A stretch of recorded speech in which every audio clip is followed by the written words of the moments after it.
Ya, oke. Tokoh besarnya, tentu pemikirnya sebetulnya, pemikirnya adalah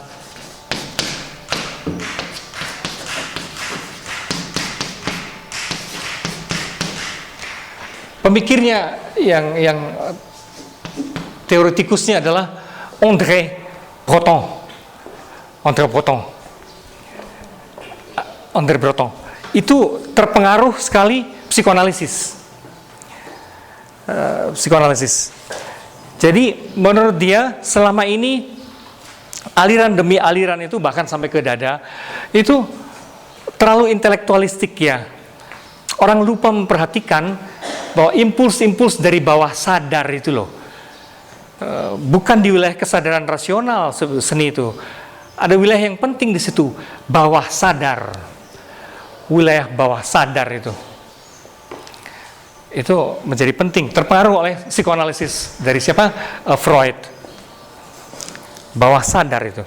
Bagaimana kita bisa menampilkan bawah sadar? Jangan terlalu banyak mikir. Kalau menurut André Breton, langsung aja yang disebut lukisan asosiasi bebas, free association kalau pada André Breton itu.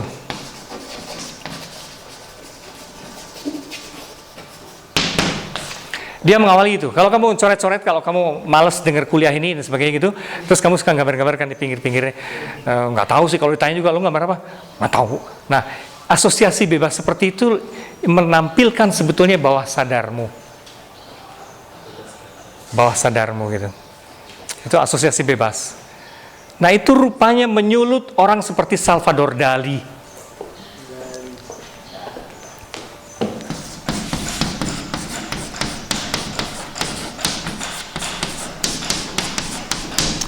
Yang memang punya bakat rada aneh, jenius sekali orang ini. Tapi juga rada gila, ini memang di kemudian hari dia mesti masuk di rumah sakit jiwa juga. Tapi luar biasa. Nah, dia ini berpikir bahwa alam surreal, maksudnya itu alam mimpi bawah sadar, alam impian, alam bawah sadar, itu layak dieksplorasi.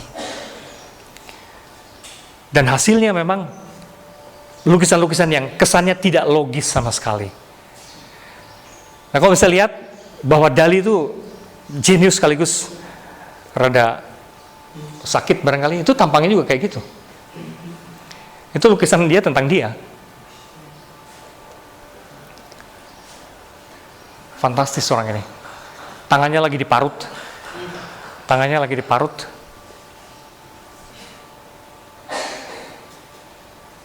Ada jam yang melewat.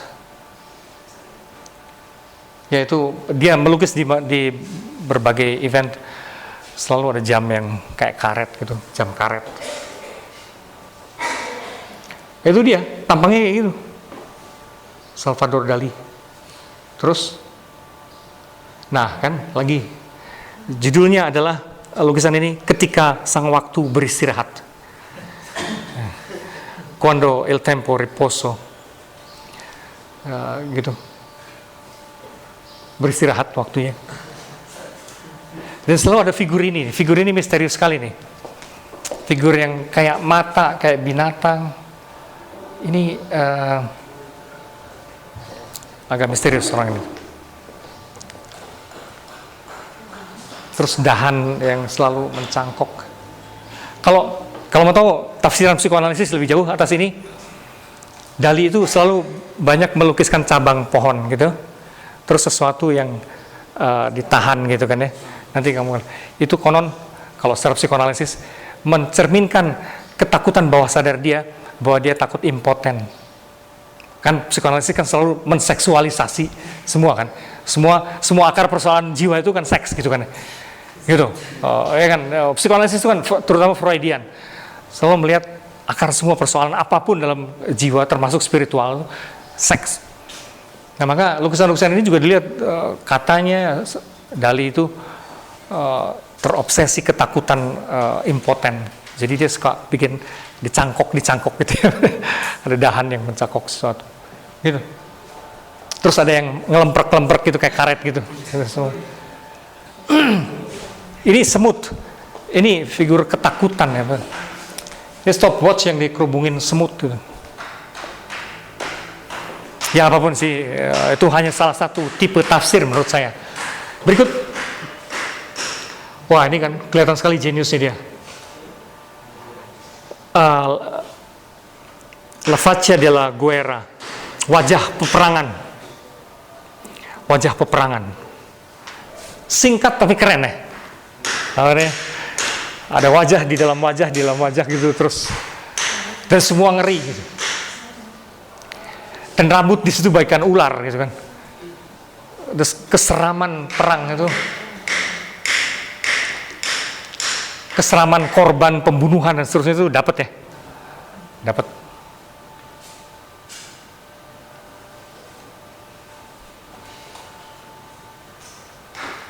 Terus berikut. Judulnya adalah Mimpi Sebelum Bangun Tidur. Kalau kita diambang-ambang tuh antara tidur dan bangun gitu tuh, itu kalau perhatikan, kamu suka ada image-image yang aneh lah. Nah kalau pada Dali itu istrinya ya, Gala namanya, Gala istrinya, selalu jadi model dia. Itu buah delima mengelup menjadi ikan, menjadi harimau, melahirkan bayonet. Ini juga nih, itu gajah yang apa namanya, kakinya kecil sekali. Itu juga kalau menurut psikoanalisis itu manifestasi ketakutan impotensi. Katanya, buat saya kadang-kadang rada maksa gitu ya. Tafsiran itu. Tafsiran itu. Dan sering sekali memang Dali itu bikin apa, entah rumah entah apa kayak gitu, terus kecil sekali gitu ini. Oke, berikut. Nah kan, sama kan? Tuh. Dan ada perempuan di situ. Jadi mungkin aja ada benernya. Tapi kalau ini judulnya adalah Godaan Santo Antonius. Saya nggak tahu. Ada yang tahu ceritanya gimana? Tapi judulnya itu.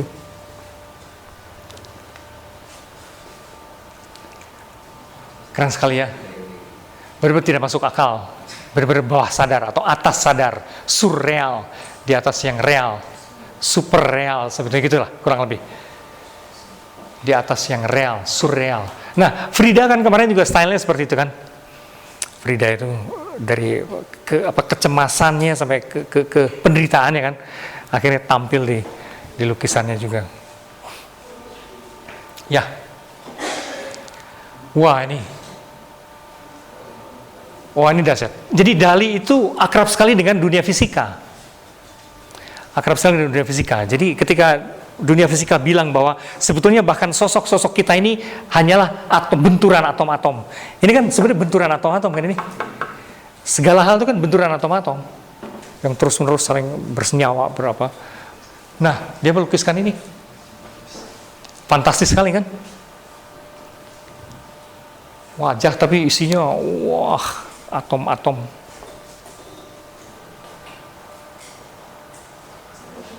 Jenius, orang ini jenius. Terus, nah, kalau dia melukis salib juga tidak biasa. Ya, pasti gini.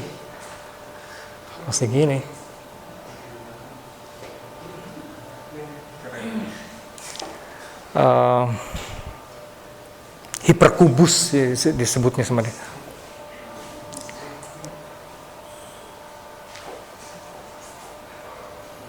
Ya, terus ada lagi salib. Nah, ini. Jadi dia itu terinspirasi oleh buku hariannya Johannes de Croce, Mystikus Johannes de Croce itu, Johannes A Croce, dari salib. Itu kan dia tuh suka bikin sketch ya, si Johannes de Croce itu. Tiba-tiba Dali terpana, kok ada salib melayang di sketsnya di buku hariannya Johannes de Croce. Enggak persis gini, tapi melayang pokoknya. Terus kepikiran sama dia. Wah, disempurnakan, wah jadinya dahsyat sekali. Dahsyat sekali. Itu danau, perahu, kan apa ya, dunia Yahudi, Galilea, waktu itu kan ya kayak rasul segala macam itu kan akrab dengan danau, perahu dan apa semua. Nelayan-nelayan. Ini wah gila sekali lah.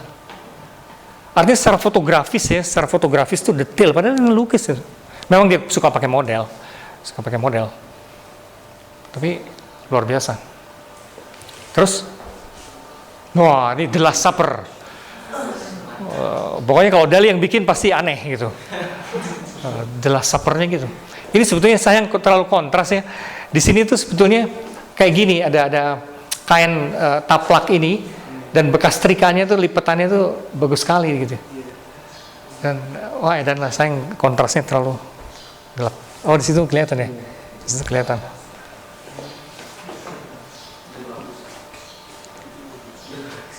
Fantastis. Udah gitu bangunannya pun waktu itu ya, ini kan tahun-tahun saya kira tahun-tahun 30-50-an gitu. Bangunannya udah kayak gini. Dibayangin ya, itu kan imajinasi yang. Kalau sekarang pakai teknik fotografi gampang ya. Double exposure segala macam ditimpain gitu. Gampang, apalagi pakai komputer. Zaman dulu bayangin, kagak ada itu. Itu hanya ada di sini gitu. Wah, tumpukin di bener-bener imajinasi yang wah, edan lah. Itu pasti di atas rata-rata. Biasanya kalau kayak gitu tuh ya juga di luar rata-rata, artinya abnormal gitu. Di luar normal gitu. Ya, Dali. Terus, nah ada surrealis tipe yang sama sekali lain, yaitu dari Joan Miró.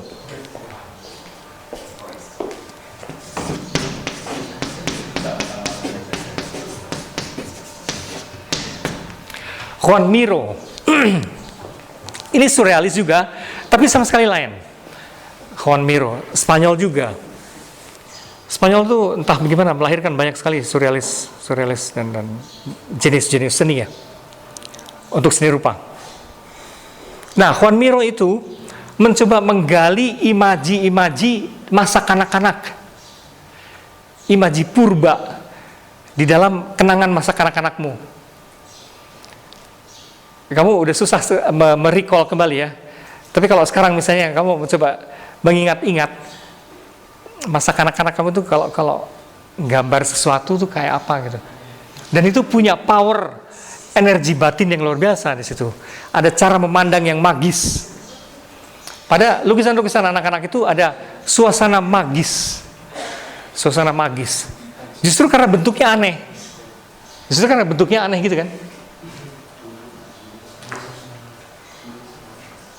Nah, Joan Miró tuh seperti menemukan kembali gitu ya, keluguan dan misteri magis dari imaji kanak-kanak, masa kanak-kanak. Tidak semua orang bisa. Kalau kamu sekarang saya suruh juga susah gitu. Kayak apa ya? Kita harus membuat-buat gitu kan ya. Nah dia bisa. Gitu ya. Dan permainan warna itu kalau dijadiin ini bagus sekali loh. Dijadiin kayak scarf dan segala macam gitu tuh bagus sekali. Saya menemukan di Korea reproduksi Miró cantik sekali berupa scarf. Terus Miró. Nah, ini juga Miró. Lain ya, surrealis tapi sama sekali lain. Jadi kalau kamu nemu bentuk-bentuk yang menggetarkan gitu ya, yang betul-betul susah didapat. Contohnya ini Miró. Ini judulnya yang ini tuh Figur Malam. Kebayang gak sih? Figur Malam. Nocturnal, figur malam. Keren ya. Terus, nah ini lain. Ini René Magritte.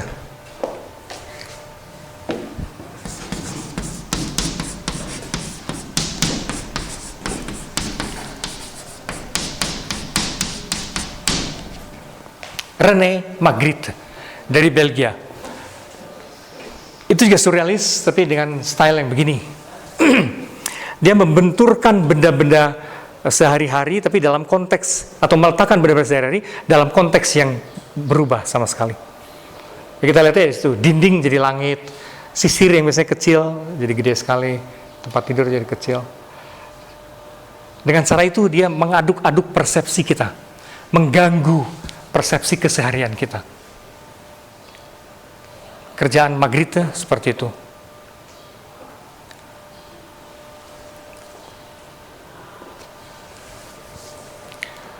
Berikutnya,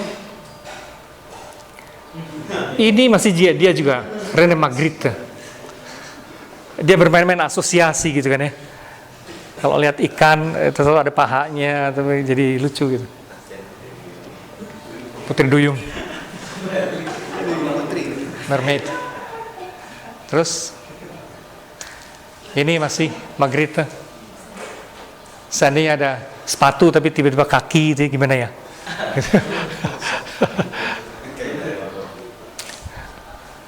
Jadi para pelukis surrealis tuh memang tukang ngelamun ya, tukang berkhayal dan apa. Cuman ngagetin gitu, dan itu memaksa kita melihat secara baru. Iya. Wah, ini surrealisme dari Jogja yang menurut saya keren juga, Ivan Sagito. Di Indonesia, daerah yang sangat subur dengan surrealisme adalah Jogja. Ivan Sagito. Ivan Sagito. Judulnya lucu, Sapinya Sapi. Keren. Kamu nggak pernah kebayang ya, gelambirnya sapi itu tiba-tiba jadi begitu bagaikan dewa, supranatural, dan anggun sekali gitu kan ya. Bagaikan empu-empu apa gitulah ya. Ekspresi sapi-sapi itu kan anggun sekali, sakral, cool, sakral sekali.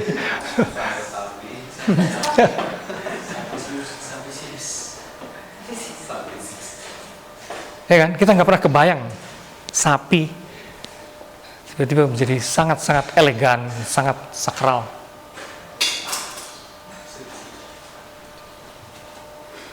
Oke. Nah, ini Lucia Hartini.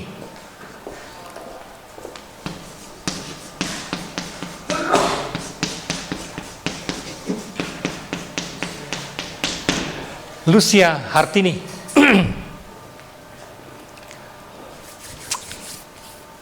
Saya kira in a way menampilkan juga penderitaan yang dialami sebagai perempuan atau apapun. Ada mata di situ ya. Judulnya juga lensa mata-mata. Jadi, ya kan, mata di balik dinding ya. Kita tiba-tiba melihat semacam suasana insecurity, ya, ketidakamanan, keterancaman, apalah gitu ya. Keterancaman diintip. Detail sekali. Ini juga dari Jogja, sama Mbak Lucia ini. Terus